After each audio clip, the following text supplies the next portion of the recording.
இந்த மாரி ஓல்டு வண்டிக்குலாம் பார்த்தீங்கன்னா, ஹெட்லைட்ல வெளிச்சம் கிடைக்கலன்னு நெறைய பேர் எல்இடி பல்ப் மாட்டிர்றாங்க. ஸோ எல்இடி பல்ப் மாட்டிட்டு ஒரே வாரத்தில பார்த்தீங்கன்னா, இந்த மாரி பேட்டரி டிஸ்சார்ஜ் ஆயிருது. பல்ப் வந்து ஒரு மாரி ஃப்ளிக்கரா எரியுன்ற ப்ராப்ளம் வருது.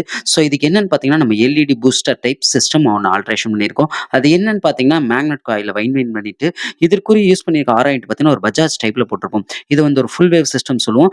இந்த ஃபுல் வேவ் சிஸ்டம் பார்த்தீங்கன்னா, நம்ம ஹெட்லைட் போட்டும் எவ்வளோ சார்ஜ் ஏறுன்றத காமிக்கலாம். ஹெட்லைட் போட்டுமே நமக்கு பேட்டரி டிஸ்சார்ஜ் ஆகாது. 14 பாயிண்ட்டுக்கு மேல வரும். அது நீங்களே பாருங்க இப்ப.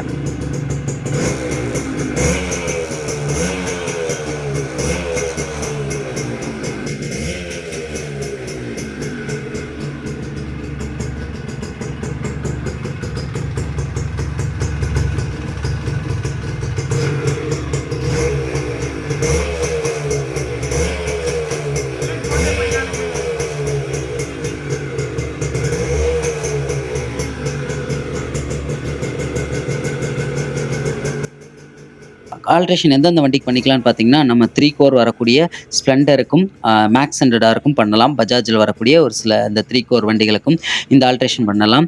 இத வந்து ஒரு ஃபுல் வேவ் சிஸ்டமா பண்ணி, நம்ம இந்த எல்இடி போட்டிருந்தாலுமே பேட்டரி டிஸ்சார்ஜ் ஆகக்கூடிய பிரச்சனை வராது. 2வது பார்த்தீங்கன்னா, இன்கேஸ் இதில வந்து பேட்டரியே ஒரு கட்டத்தில டெட் ஆனாலும், பேட்டரி எக்ஸ்பைரி ஆனாலுமே, நமக்கு வண்டி ஸ்டார்ட் பண்ணோனே ஒரு டிசி கரண்ட் பேட்டரியில எப்படி எரியுமோ, அந்த மாரி வண்டி ஸ்டார்ட் பண்ணோனே ஏறக்கூடிய எரியக்கூடிய அந்த ஒரு நல்ல வெளிச்சம் தரும். அது எப்படின்னு பார்த்தீங்கன்னா, நம்ம குடுத்திருக்க ஆராய்ன்ட்ல அதில உள்ள கெப்பாசிட்டர் வழியா ஒரு நல்ல டிசி கரண்ட்ல எரியக்கூடிய ஹெட்லைட் வெளிச்சம் இருக்கும். ஸோ இந்த வீடியோ யூஸ்ஃபுல்லா இருந்துச்சுன்னா, பழைய எல்இடி பல்ப் மாட்டியிருக்க வண்டி ஃப்ரெண்ட்ஸ் யாருக்கா இருந்தா இந்த வீடியோவ ஷேர் பண்ணி விடுங்க. ஏன்னா பேட்டரி டவுன் ஆகுற பிரச்சனை, எல்இடி ஃப்ளிக்கர் ஆகுற பிரச்சனை இந்த ஆல்ட்ரேஷன் பண்ணோம்னா அடுத்து இருக்கவே இருக்காது. Thank you.